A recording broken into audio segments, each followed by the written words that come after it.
दुनिया इंसानों से बनती है सर। इंसानों को काट के मोनास्टिसिज्म भी इस्लाम नहीं है और इंसानियत भी नहीं है, और इंसानों में ही खपे रहना और एक आइसोलेशन जो रात के वक्त की होती है लीडर्स की, मुहासिबतुन नफ्स। लीडर अकेला होता है सर, उसकी क्लास ही होती है, ना उसका दुख, ना उसका गम, ना उसका दर्द समझ नहीं सकता। क्यों? क्योंकि उसकी पॉन्डर, उसकी कैलकुलेशन, उसकी वैल्यूएशन, उसका कॉन्टेम्पलेशन आम आदमी से बहुत हैवी होता है। वो अपनी सारे रिसोर्सेज सोचने समझने में लगा रहा होता है।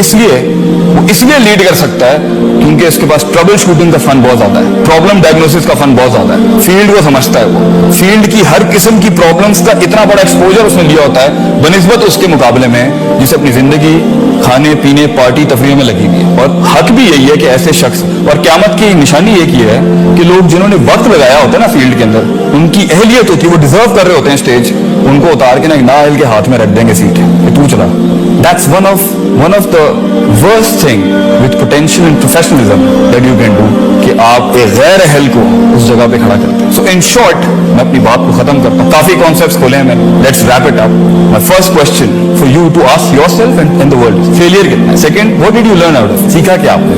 Second, do you have the heart to give it to the world? अक्सर लोग इल्म तो सीख जाते हैं, मकाम की कॉम्प्लिकेशंस को समझ जाते हैं, मगर ये पूरी जिंदगी की लाइफ का सबसे बड़ा मसला ये है कि जब सबसे बड़ा डेंट ही लाइफ का ये वो एंड में जाके फिरौन बन जाता है। मैं समझता हूँ इमामत और क़यादत का सबसे मुश्किल तरीन पार्ट ये है, पहले दिल को ठीक करना, फिर हुनर को सीखना, फिर फील्ड में सीखना, उस्ताद बनाना किसी को, लोटा उठाना उसका, फील्ड में मार खाना, रगड़ना अपने आप को उसके अंदर, फिर और ये सारे प्रोसेस में क्या करना है, इंसान के दिल को चोट लगती है तो उसको बैलेंस करते रहना is the most difficult point. क्योंकि अगर आप किसी मकाम तक पहुंचे और आप फिरौन बन गए, क्योंकि फिरौन देने वाला नहीं था, छीनने वाला था। लीडर दे के चला जाता है, बेंच ही दे जाता है, goes to a new spot, he creates a new world, एक नई दुनिया बनाता है वो। मगर आप कहेंगे जी मैं उन इत्थे तक पहुंच गया एंड नाउ मैंने किसी को नहीं बख्शना, ये लीडरशिप नहीं है सर। डेंट लगा आपको, आजमाइश है, अल्लाज़ी खलक़ल मौत वल हयात लियब्लुवकुम अय्युकुम अहसनु अमला, अगर उसके बाद आपने भी वही किया जो लोगों ने आपके साथ किया। इसलिए मैं कहता हूँ अपने नाक़िस इल्म से आप लोगों के सामने जिंदगी के इस जिहाद में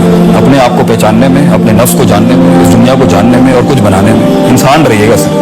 अक्सर लोग मकाम तो पा लेते मगर इंसान नहीं रहता, या हायर स्ट्रीम में एरोगेंस हाई हो जाती है, या लोअर स्ट्रीम में डिप्रेशन और बुज़दिली आ जाती है। इसलिए अगर आप डिसीजन नहीं ले पा रहे to lead something, work on these dynamics sir. आपका इल्म कमजोर है या आपका अमल कमजोर है, या आपकी टेक्निक, इसलिए कहते हैं talent of T, the T of talent. अगर ये टेक्निक के दरवाजे पे नहीं गया, टैलेंट हर किसी में होता है, मगर टेक्निक जो होती है ना वो एक प्रोसेस है पूरा, उस्ताद के पास जाके अपने फन को निखार के, कॉन्टेम्पलेट करके, उसको एक्सरसाइज करके। अगर टेक्निक नहीं आई ना आपके टैलेंट के अंदर, और वो दूसरे दरवाजा जिसका नाम टेम्परामेंट है, सबर, रेजिलियंस, रोज गिरना, रोज सीखना, रोज नीचे लगना किसी के, रोज अपने नफ्स को मारना।